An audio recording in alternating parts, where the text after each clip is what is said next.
Ladies and gentlemen, I think we can all agree that when we talk about environmental issues such as global warming and so on and so forth, it is something that we need to prioritize because it is a time-sensitive problem and the clock is always ticking, which is why we think that recycling can immensely help with this issue, which is why we would criminalize individuals and organizations who do not recycle to help on this matter. So what are 3 points of mechanism? First, we'll aggressively push the narrative that not recycling is terribly detrimental to the environment, and we would do this by social media and government socialization. By doing this, we'll push individuals and organizations to actually reuse their things, and when they are not reusing anymore, then they would have to recycle it. Secondly, we would criminalize individuals and organizations who do not recycle. Criminalizing them doesn't always mean putting them in jail. It could also mean that we are fining them a lot of money. But something to note in this case is that organizations will be penalized more than individuals because they are more at a larger scale. So we're gonna give more sanctions to companies as opposed to individuals. And we would also raise the regulations, which means that under our side, companies are obligated to give out and publicize their monthly report on resource uses such as plastic and energy. And we would do this as a means of check and balancing. And thirdly, and finally, we would make recycling more accessible, which means that under our side, we will be providing more facilities that makes it easy to recycle, because we know that not everyone has the capability, such as lower class people, to have the facilities to actually recycle. This means that under our side, we will create more houses, for example, recycling houses that will have all the facilities that you need to recycle. We would also give educations to these people. As a state, we would allocate more funds towards more environmental needs, and as an educational institution, we would integrate this education within the school curriculum, such as teaching them about the 3R, which is reduce, reuse, and recycle. Comparatively, opposition would have to defend a world where the act of recycling is not prioritized to the maximum extent, and this would mean that people will overlook the actual importance that recycling imposes and what the effect this will have on the environment. In my speech, we'll be talking about 3 things. The first one is why it is justified that we criminalize individuals and organizations who do not recycle. The second one, why this is the only way, and why there are little to no other alternative. And thirdly, why it is going to be within the interest of society, organization, and the government to actually implement this law and the benefit of it, right? With that said, we are moving into our first principal argument on why it is justified that we criminalize individuals and organizations who do not recycle. Firstly, we think that environmental degradation can also be considered a crime. It is often overlooked that this environmental degradation is not a crime because it doesn't actually impose disadvantage into another individual, such as unlike theft or murders, but it imposes a disadvantage on the environment, which is a non-living thing. But that doesn't make it a non-crime. When we talk about striving away from doing simple actions such as recycling, which does not need a lot of work most of the time, because something such as reusing your non-reusable plastic bottle, such as your aqua bottle, and cutting it to make it into a pencil case can also be considered recycling. This does not need most of the time. This does not need a lot of work and a lot of money.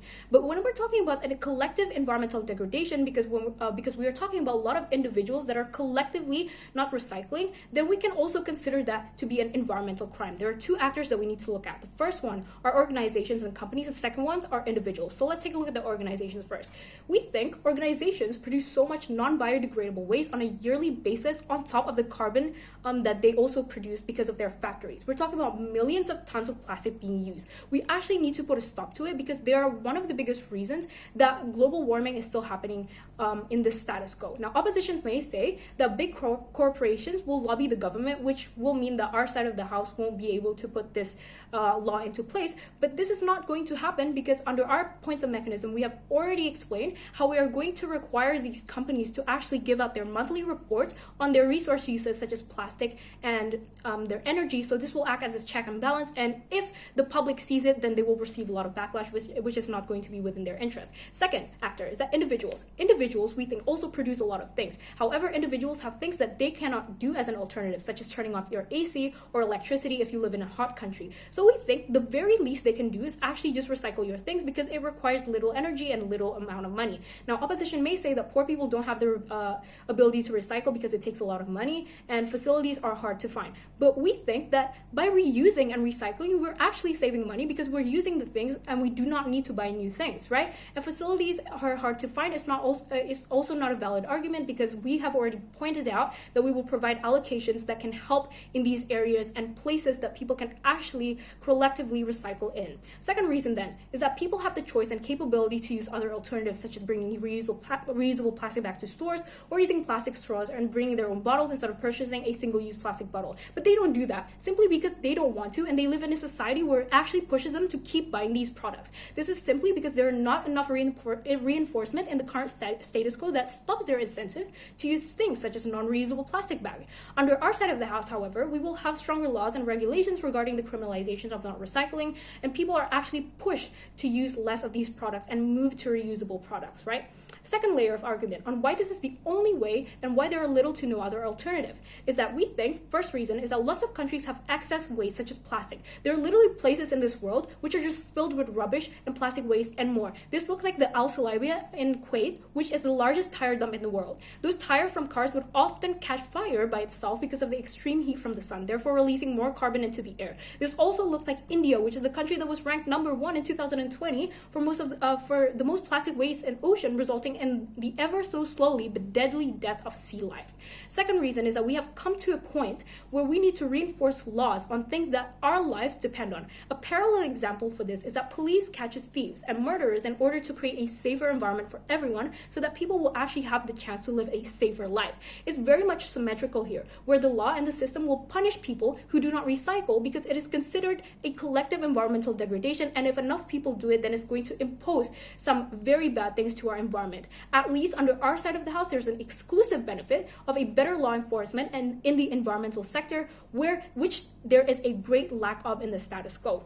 Moving on to my third and final argument on why it is going to be within the interest of society, organization, and the government to actually implement this law.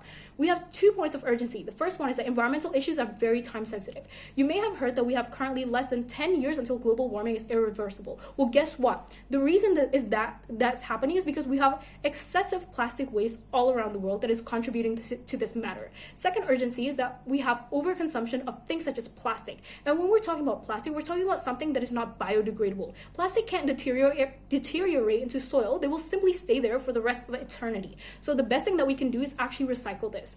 2 points of promises then. Firstly, under our side of the house, we will push less incentive for individuals and organizations to waste plastic and stuff like that, because we will actually have regulations that will lessen their incentive to do so. Secondly, however, we will create a better and healthier environment for everyone, because by having these people have less incentive to waste plastic, and we're not only talking about individuals, we're also talking about large corporations who waste these plastics. So it's going to be a lot of help if those people are having the less incentive to actually use things such as plastic and actually reuse this product, which will create a better and healthier environment for everyone. So what are the likelihood of this? There are 2. First, we have alternatives such as the cassava plastic bags or reusable straws. So people actually will have other alternatives, which will make our side of the house be more likely at being feasible. Second is that caring about the environment has become a trend, especially on social media. So people will actually take a look at this instead, right? In opposition's world, however, none of these things will exist. Instead, we will fall closer and closer to the death clock, in which things such as global warming is irreversible. Yes, this will require individuals to spend a little bit more time and a little bit more money, and some people would not be funding the idea, but we think that in the grand scheme of things, it is better to sacrifice a little bit of our time and money for the better of the greater good. For that reason, we are incredibly proud to propose. Thank you.